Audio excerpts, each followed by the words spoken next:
এখানে আরেকটা টেকনিক অবলম্বন করি আমরা কি করি, রুগীকে বলি আপনি ওয়ালের সঙ্গে দাঁড়ান।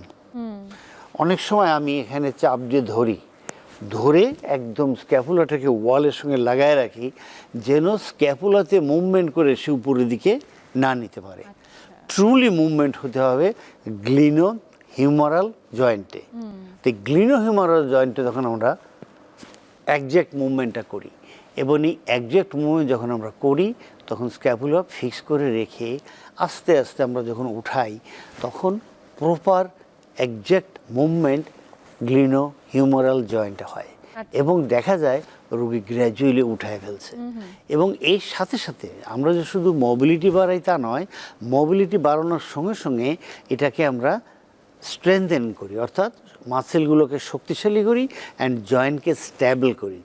যার জন্যে এটা বাড়ানোর পরে এটা আর কমে না।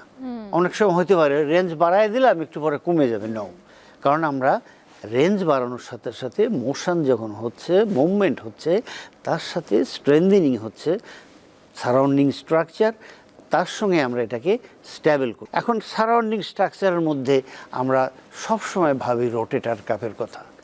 রোটেটার কাপ এরকম এরকম আটকানো আছে 4টা মাসল দিয়ে, তারা আমাদের শোল্ডার জয়েন্টকে রোটেট করে।